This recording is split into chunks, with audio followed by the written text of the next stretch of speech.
ఈరోజు బోనాల పండుగ, వచ్చి స్నానాలు చేయండి.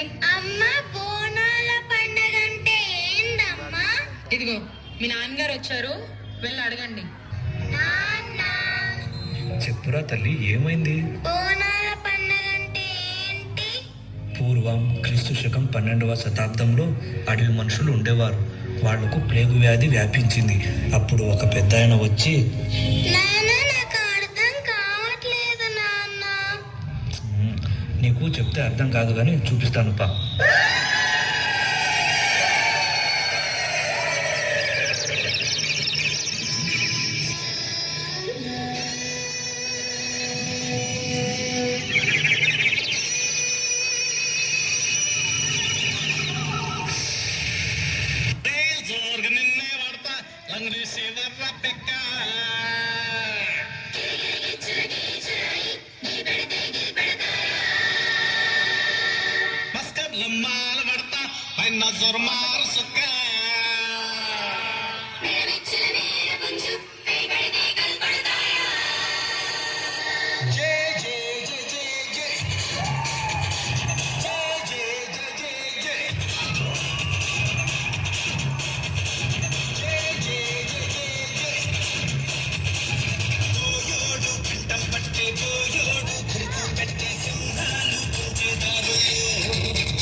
అరిష్టం జరిగింది.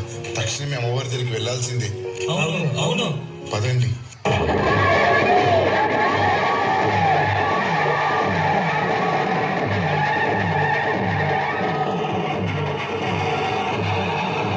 అమ్మా, నువ్వే కాపాడాలమ్మా.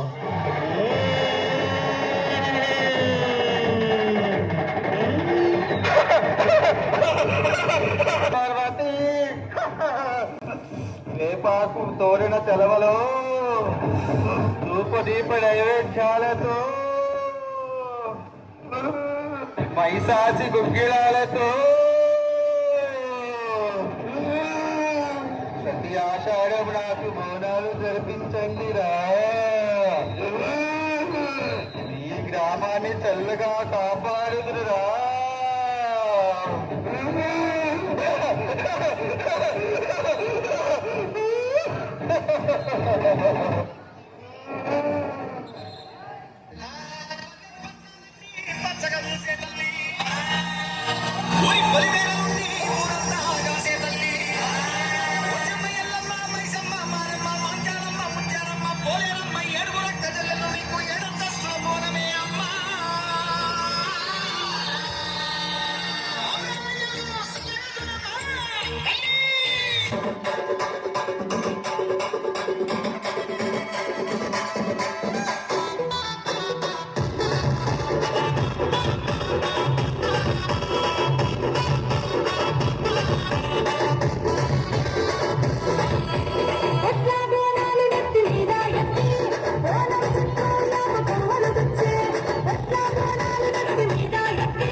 హిందువుల పండుగ.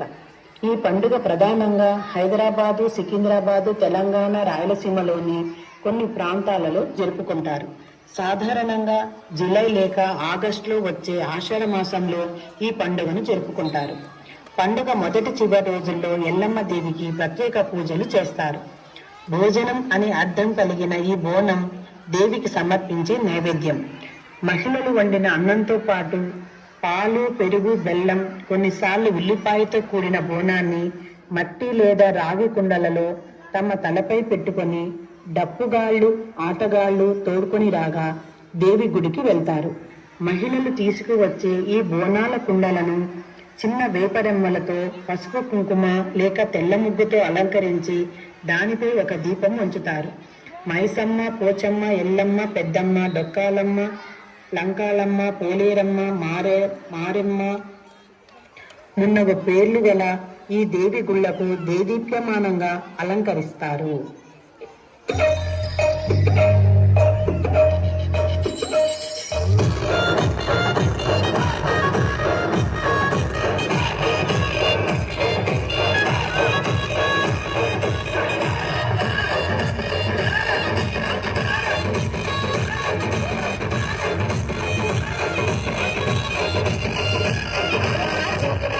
నేను జోగు చెప్పుతా ఎల్లమ్మ గురించి నేను ఎగ చెప్పుతా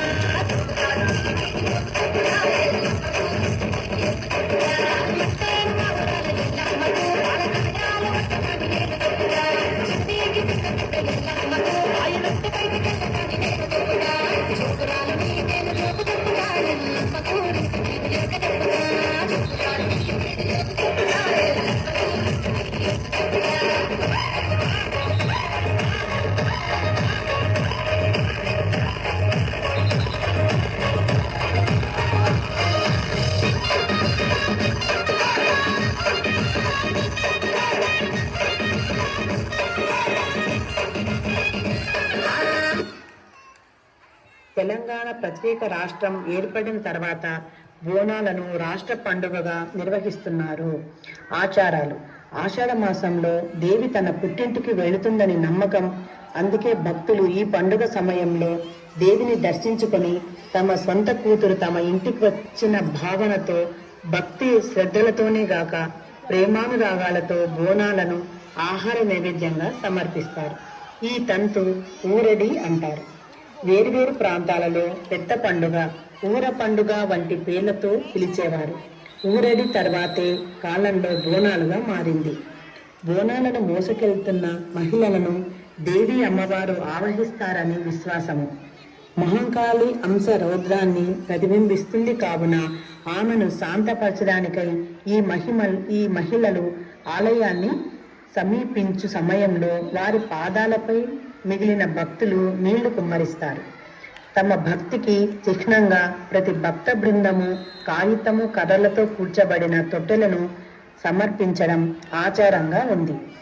బోనాల పండుగ సందోహం గోల్కొండ కోటలోని గోల్కొండ ఎల్లమ్మ ఆలయం వద్ద మొదలై లష్కర్ బోనాలుగా పిలువబడే సికింద్రాబాద్లోని ఉజ్జయిని మహాకాళి ఆలయం, బల్కంపేటలోని ఎల్లమ్మ దేవాలయాల మీదుగా ఓల్డ్ సిటీ ప్రాంతానికి చేరుకుంటుంది.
పోతరాజు దేవి అమ్మవారి సోదరుడైన పోతరాజు ప్రతిబింబించే ఒక మనిషి చేత పండుగ సమూహాన్ని నర్పించడం ఇంకొక ఆనవాయితీ.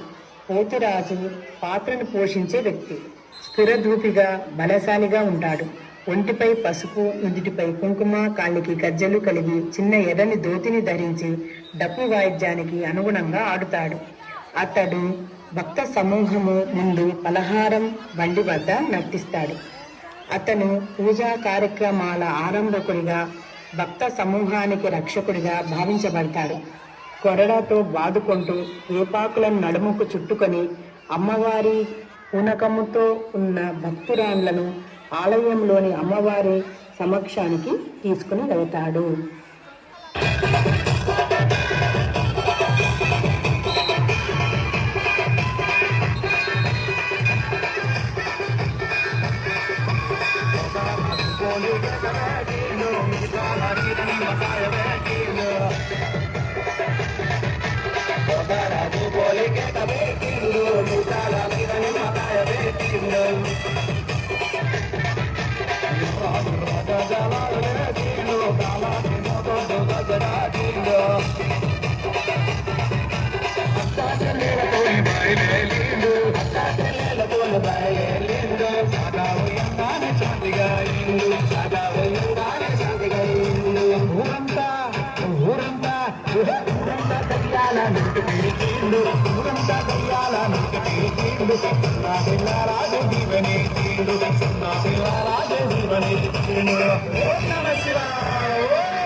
బోనాల పండుగకు గల శాస్త్రీయ కారణాలు.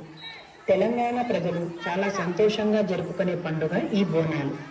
ముఖ్యంగా హైదరాబాద్, సికింద్రాబాద్ జంట నగరాల్లో బోనాల పండుగ అంగరంగ వైభవంగా జరుగుతుంది. ఈ పండుగలో ఎన్నో శాస్త్రీయ కారణాలు ఉన్నాయి. బోనం అంటే భోజనం అని అర్థం. ఆ భోజనాన్ని ఆషాఢ మాసంలో అమ్మవారికి నైవేద్యంగా పెట్టడం ఆచారంగా వస్తున్న సాంప్రదాయం. ముందుగా ఆ బోనాన్ని మట్టి కుండలో వండుతారు. అలా వండిన కుండని సున్నము, పసుపు, కుంకుమ, వేపాకులు కూడా పెడతారు. ఆ కుండపై ఒక దీపాన్ని కూడా పెడతారు. ఇలా వండిన బోనం ఎంత పవిత్రమైనదంటే అంత శుభ్రమైనది కూడా. అలా వండిన బోనాన్ని సున్నం, పసుపు, వేపాకులు పెట్టడం వలన అవన్నీ యాంటీసెప్టిక్ గా, యాంటీబయాటిక్ గా సంబంధించినవి కాబట్టి ఎటువంటి క్రిమి కీటకాలు కావు.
అమ్మవారి ఊరేగింపు. బోనాల పండుగలో ముఖ్యమైన ఘట్టం అమ్మవారి ఊరేగింపు. ఊరేగింపు సమయంలో అమ్మవారి రథం ముందు డప్పు చప్పుళ్ళు, పోతురాజు విన్యాసాలు, వేపాకు అంటువ్యాధులు రాకుండా కాపాడుతారని ప్రజల విశ్వాసం.